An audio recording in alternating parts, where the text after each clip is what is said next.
السلام عليكم. اليوم نهار جديد وقصة جديدة نبداوها على بركة الله ونتمنى أنها تعجبكم. أنا كنت تعرفت على واحد السيدة في الفيسبوك مدة عام، تزوجت بها وعشت معايا في دارنا بخير وعلى خير، ولكن القدر عنده رأي آخر. حيت نهار الولادة مع الأسف ولدات لي بنية، ولكن بعد الولادة ب5 سوايع داموا الأمانة أمانته. توفات الزوجة ديالي وخلات لي بنية. حزنت بزاف، كنسمع الصوت ديال ديك البنت كتبكي كنتبوش وكان مرض وما عندي ما ندير. المهم كاف حتى كبرت شويه، وفي ديك المده ما عمرني فكرت نتزوج، حيت انا متاكد 100% ما غنلقاش بحال ديك السيده اللي ماتت ليا. انا الاحساس ديالي هكاك كيقول ليا. المهم مع الايام وانا داخل في مواقع التواصل الاجتماعي، دخلت الفيسبوك، دخلت عندي واحد البنت تعرفت معاها، عاودت ليها القصه ديالي. المهم تاثرات، بقات معايا على تواصل، ديما كنتواصلوا انا وياها، ارتاحينا لبعضياتنا. حتى واحد النهار صيفطت لي تصاورها. المهم هي زوينه الصراحه، احسن مني. قالت لي واش ممكن نتلاقاو هكا، نتلاقى معاك، ولكن بغيت نشوف حتى بنيتك الا كان ممكن. صافي قلت لها اييه، وانا نسافر عندها. ديت بنتي، خرجت معاها، دوزت معاها نهار زوين الصراحه. تا بنتي حسيت بها مرتاحه، عندها 3 سنين ونص. تا انا ارتحيت لديك السيده حيت كتبان ليا درويشه. المهم فتحتها في موضوع ديال الزواج، وافقات وقبلات ببنتي، حيت بنتي ما نقدرش نخليها لعائلتي يربيوها ليا. عيات معايا ماما وعيات معايا اختي نخليها ليها، ما قدرتش. قلت لها راه الا عطيتها ليك غتعيش بحال الا ما عندها والديها. انا بغيتها تكبر تلقاني، انا اللي هزيتها.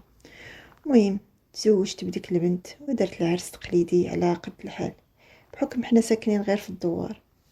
المهم دوزنا شي شهورات، سافرت واحد الشهرين، خدمت شويه وكريت واحد المحل على قد الحال وصافي، ورجعت باش ندي الزوجه ديالي وبنتي. ولكن لاحظت بلي التصرفات ديال بنتي تبدلوا بزاف، حتى المشيه ديالها تبدلات، ولات مسكينه غير ناعسه، ديما ناعسه، ديما مريضه، ضعفت. كنقول للمراه هاد البنت ما كانتش بحال هكا، ما عرفت مالها. دوزت ليها عند الطبيب قال لي ما بها والو، ثمن شعرها ولا كيطيح ليها، حيت عندها الشعر زوين. في الاول حتى الوالده ديالي لاحظتها، ولكن الصدمه الكبيره فاش جات عندي اختي الصغيره، غتكون عندها ديك 10 سنين. قالت لي راه فلانه كضرب بنتك، يعني مراتي كضرب بنتي، وشتها شرباتها شي حاجه. قلت بنت عندها 10 سنين ما يمكنش تكذب.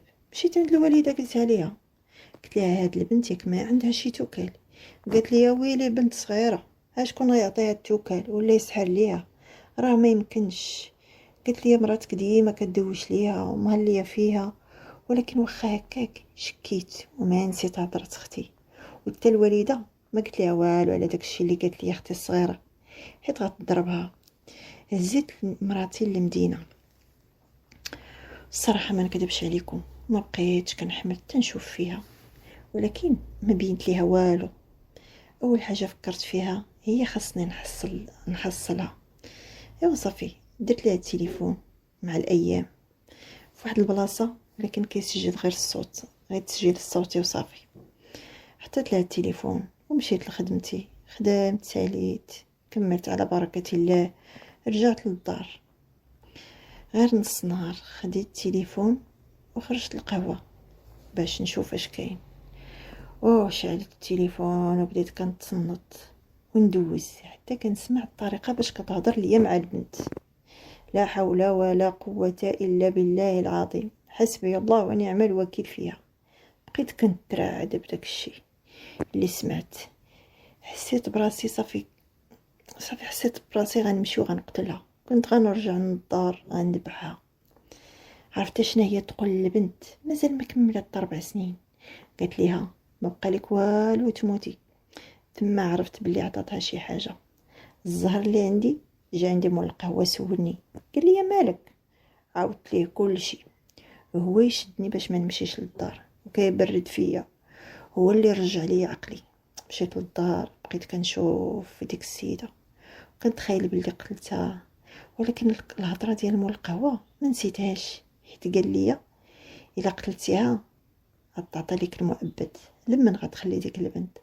راه بالنسبه ليها بحال الا متي، وهي ما عندها حتى حد من غيري انا، وما عندهاش ماما. والعذاب فاش عيشتني ديك السيده ما نسمح ليها لا دنيا ولا اخره. بنتي ولات كتضعف وما عرفت ما ندير ليها. توكل ما كيبانش عليها. عيطت الوالده ديالي وانا نقول ليها الا كتعرفي شي مرا راه كيتحيد توكل، راه البنت مريضه بداك الشيء. ماما مسكينه بقات كتعجب وما تيقاتنيش اصلا. الوالده ما بقات تدخل ديك الفكره ديال ان ديك السيده شريره، ديما كتشكرها ليا. المهم بالنسبه للسيده درت معاها المزيان. عيطت لباباها، جا عندي سمعتو كل شيء، بقى كيبوس ليا راسي باش غير ما ندير ليه المشاكل. البنت زعما مراتي، وانا بنتي ماشي مشكل تعذب وتموت كاع، غير بنت صغيره هذيك بحال شي دبانه، شكون غيتسوق ليها؟ المهم مشينا درنا طلاق الشقاق، درت بوجه باها وامها اللي مريضه وكتزاوق فيا. هادشي داز عليه عام، ودابا مرة كيقول لي راسي بغيت شي طريقه نعذبها وندقم منها بلا ما نمشي للمؤبد. واخا بنتي تحسنات الحاله ديالها الحمد لله، ولكن ما بردش ليا قلبي، حيت داكشي اللي دوزات على بنتي ما ساهلش. واش حيت ما ولدتهاش صافي غتقتلها ليا؟ هادشي ما يتقبلو العقل. بنت صغيره تشرب ليها، حاشاكم اعزكم الله، الوسخ ديالها، وتشربها من الطواليت، حاشاكم. ما عرفت كاع اش عطاتها في توكال. المهم الوالده كتقول لي هسختها رضا، ما تبلغش بها، خليها لله. الله قال لله هو اللي غيتفاهم معها، هو اللي غيعاقبها في الدنيا قبل الاخره، لانها تعدات على دريه صغيره. الوالد قال لي ولدي ما حدك ما خرجتي من الدنيا، اللي ما خرج من الدنيا ما خرج من عقايبها. المهم بغيت نقول اي واحد عنده الوليدات وبغى يتزوج، كانت مرته ميته او مطلقه، يفكر 1000 مرة ويختار 1000 مرة، ويدير صلاة الاستخارة ويسول الناس، لأن الضحايا هما الوليدات. كما دارت بنتي مسكينة اللي ما وصلت حتى 5 سنين حتى 4 سنين، هي مريضة ليا بالتوكال والسحر. حسبي الله ونعم الوكيل فيها، والله ياخذ الحق في هاد المرأة هادي، والله يعذبها كما عذبت بنتي في الدنيا قبل الآخرة. لذلك احذروا. نتمنى القصة ديالي تكون عبرة وماشي فرجة. والسلام عليكم.